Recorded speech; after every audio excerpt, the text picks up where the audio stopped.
Welcome to my channel better everyday. இன்றைக்கி நம்மளோட சேனலில் ரொம்ப சக்ஸஸ்ஃபுல்லாக இருக்கிற ஆணாக இருந்தாலும் சரி பெண்ணாக இருந்தாலும் சரி அவங்க வாழ்க்கையில் அவங்க ஃபாலோ பண்ணுற ஒரு சில ஹேபிட்ஸை பற்றி தான் பார்க்க போகிறோம். நிச்சயமாக இந்த வீடியோ உங்களுக்கு யூஸ்ஃபுல்லாக இருக்கும்னு நினைக்கிறேன். உங்களோட வாழ்க்கைக்கு நீங்கள் அடுத்த கட்டம் போகிறதுக்கு நான் சொல்கிற இந்த 10 ஹேபிட்ஸ் கண்டிப்பாக உங்களுக்கு யூஸ்ஃபுல்லாக இருக்கும். ஸோ ஸ்கிப் பண்ணாமல் வீடியோ ஃபுல்லாக பாருங்கள். வாங்க இப்போ வீடியோக்குள்ளே போகலாம். நம்மளோட லைஃப்பில் எதுக்குமே பயப்படாமல் எதுக்குமே பலவீனம்லாம் இல்லாமல் மனசளவில் ரொம்ப உறுதியோடு இருக்கிற பெண்ணாக இருந்தாலும் சரி ஆணாக இருந்தாலும் சரி இந்த மாதிரியான மக்களை நம்ம நிறைய பேர் சந்திச்சிருப்போம் நம்மளோட லைஃப்பில்.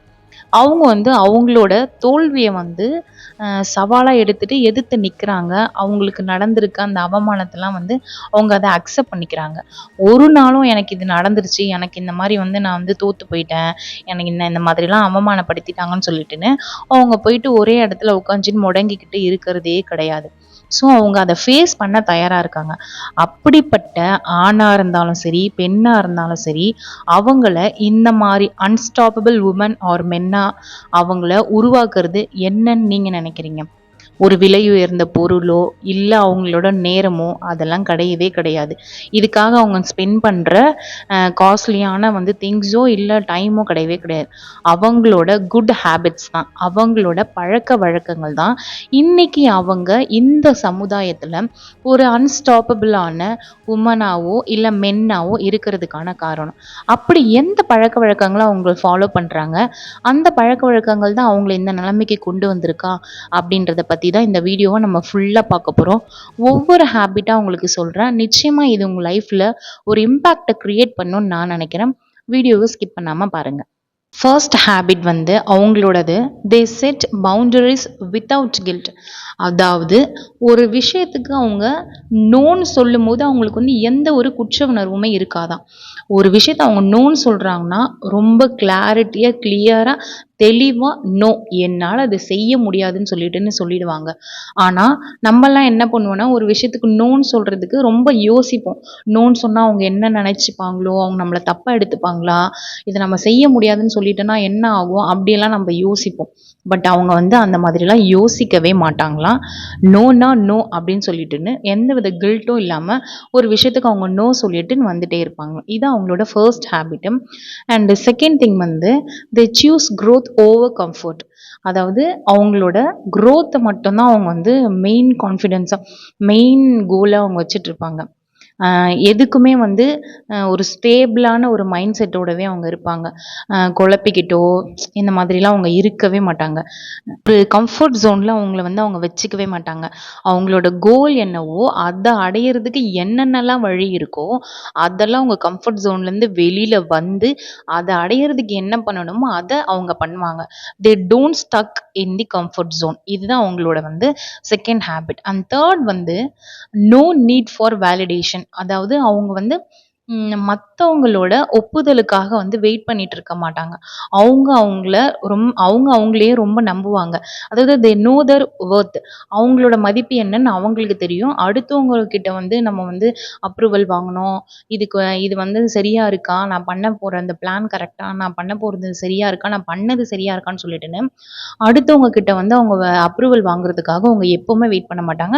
அவங்களுக்குள்ள ஒரு கான்ஃபிடன்ஸ் இருக்கும். நான் கரெக்டாக தான் பண்ணியிருக்கேன், என்னோட ஒர்த் என்னன்னு எனக்கு தெரியும் அப்படின்னு சொல்லிட்டுன்னு அவங்க அவங்களுக்குள்ளேயே அவங்களோட மதிப்பை அவங்க தெரிஞ்சு வச்சுக்கிறதுனால they no need for validation. இதுதான் அவங்களோட தேர்ட் ஹேபிட்டாக இருக்கு. அண்ட் ஃபோர்த் ஒன் அவங்க எமோஷ்னலாக பேலன்ஸ்டாக இருப்பாங்க. அதாவது எதுக்குமே ரொம்ப டீப்பாக எமோஷ்னலாக கனெக்ட் ஆகவே மாட்டாங்க. அவங்களுக்கு டீப்பாக எமோஷ்னலாக ஒரு விஷயம் இருந்தால் கூட அது ஓவர் ரியாக்ட் பண்ண மாட்டாங்க. அந்த விஷயத்துக்கு அவங்க எப்படி ரெஸ்பான்ஸ் பண்ணுவாங்கன்னா ரொம்ப கிளாரிட்டியாக, அதில் ரொம்ப ஆழமாக போகாமல் கிளாரிட்டியாக தெளிவாக ஒருத்தவங்களுக்கு அவங்க ஆன்சர் பண்ணிட்டு போய்கிட்டே இருப்பாங்க. ஏன்னா ஒரு விஷயத்தில் நம்ம ரொம்ப எமோஷ்னலாக ஆயிட்டோம்னா அவங்க உடஞ்சிடுவாங்கன்னு சொல்லிட்டுன்னு அவங்களுக்கு ஆல்ரெடி தெரிஞ்சிருக்கும். ஸோ அவங்க ரொம்ப ஓவர் ரியாக்ட்லாம் பண்ணாமல் கிளாரிட்டியாக ரெஸ்பான்ஸ் பண்ணிவிட்டு அவங்க போய்கிட்டே இருப்பாங்க. இதுதான் வந்து எமோஷ்னலி பேலன்ஸ்ட் அவங்களோட 4th habit. And 5th one வந்து செல்ஃப் டிசிப்ளினை அவங்க ரொம்ப ரொம்ப ஃபாலோ பண்ணுவாங்க. ஃப்ரம் ஸ்டார்டிங் மார்னிங் ரொட்டீன்லேருந்து அவங்களோட லாங் டேர்ம் கோல்னு ஒன்று வச்சுருப்பாங்க. அது வரைக்கும் அவங்க வந்து கன்ஸ்டண்ட்டாக வந்து அதை வந்து ஃபாலோ பண்ணிக்கிட்டே இருப்பாங்க.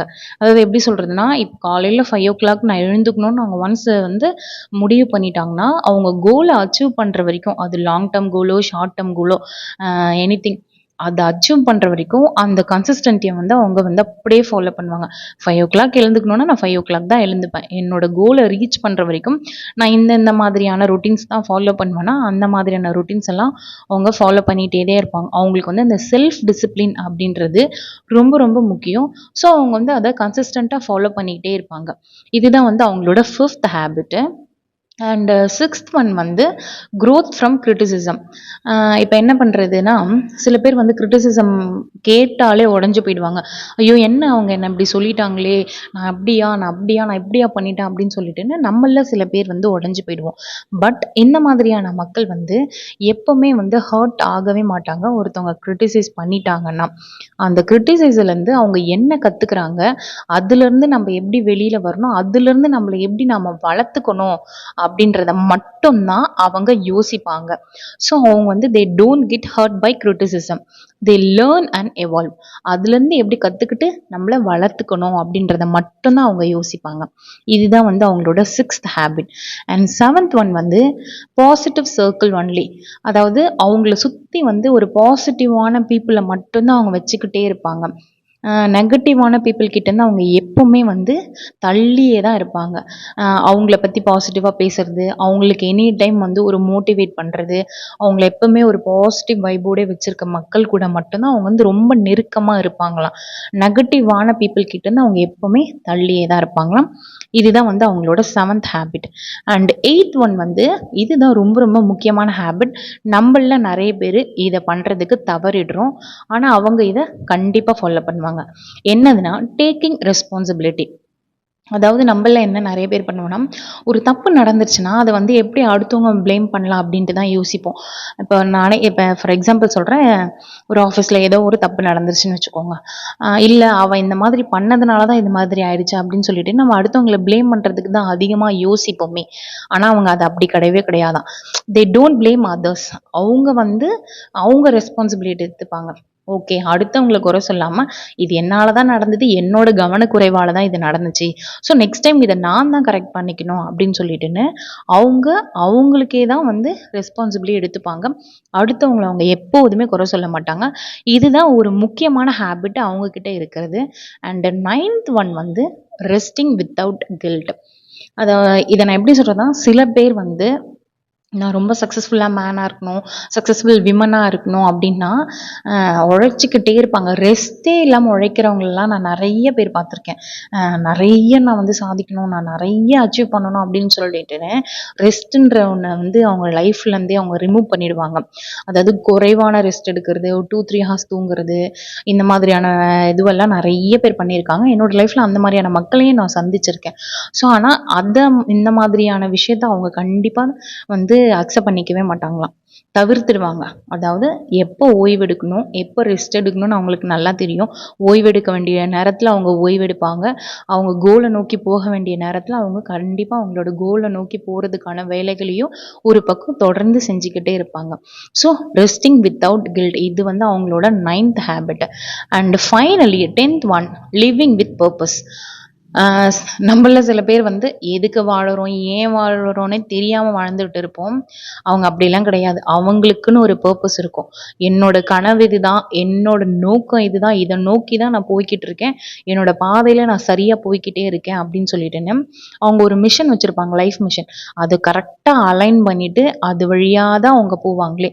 ஒவ்வொரு முடிவையும் அவங்க எடுக்கிறாங்கன்னா அவங்களோட லாங் டேர்ம் கோலாக இருக்கட்டும், ஷார்ட் டேர்ம் கோலாக இருக்கட்டும், அந்த ஒரு நோக்கத்தோடையே தான் அவங்களோட ஒவ்வொரு ஸ்டெப்பும் இருக்கும். ஸோ லிவிங் வித் பர்பஸ், இதுதான் அவங்களோட 10th ஹேபிட். இப்போ நான் சொன்ன இந்த 10 பழக்க வழக்கங்களை தான் அவங்க கரெக்டாக ஃபாலோ பண்ணுவாங்க. இந்த 10 பழக்க வழக்கங்களையும் அவங்க ஃபாலோ பண்ணுறதுனால தான் இன்றைக்கி சமுதாயத்தில் அவங்க வந்து ஒரு அன்ஸ்டாப்பபிள் மென்னாக இருக்கட்டும், விமனாக இருக்கட்டும், அப்படியே அவங்க வந்து இருக்காங்க. ஸோ இதெல்லாம் தான் நான் சொன்ன அந்த 10 ஹேபிட்ஸு ஒரு சக்ஸஸ்ஃபுல்லான மென் அண்ட் விமன் யாராக வேணாலும் இருக்கலாம். ஸோ இந்த 10 ஹேபிட்ஸில் ஏதாவது ஒன்று நம்ம கன்சிஸ்டண்ட்டாக ஃபாலோ பண்ணால் கூட ஸோ நம்மளும் வந்து இவங்கள மாதிரி ஒரு சக்ஸஸ்ஃபுல்லாக மென்னாகவும் விமனாகவும் வரலாம். நம்ம இந்த 10 ஹேபிட்ஸையும் வந்து கண்டினியூஸாக ஃபாலோ பண்ணவே முடியாது. ஜஸ்ட் இதுலேருந்து ஏதாவது ஒன்று எடுத்துக்கோங்க. ஒன்று எடுத்து அதை கண்டினியூஸாக ஒரு 10 டேஸ் ஃபாலோ பண்ணி பாருங்கள். நெக்ஸ்ட் இன்னொரு ஹேபிட் எடுத்து அதை ஒரு 10 டேஸ் ஃபாலோ பண்ணி பாருங்கள். இதே மாதிரி நம்ம ஒன்றொன்னா கொஞ்சம் கொஞ்சமாக நம்ம ரீச் பண்ண நாமளும் நம்மளோட ஷார்ட் டேர்ம் கோலாக இருக்கட்டும், லாங் டேர்ம் கோலாக இருக்கட்டும், எல்லாத்தையும் நாமளுமே சீக்கிரமாக அச்சீவ் பண்ணிவிட்டு நாமளும் நம்மளோட வாழ்க்கையில் சக்ஸஸ்ஃபுல்லான பர்சனாக மாறுறதுக்கு என்னோட வாழ்த்துக்கள் உங்களுக்கு.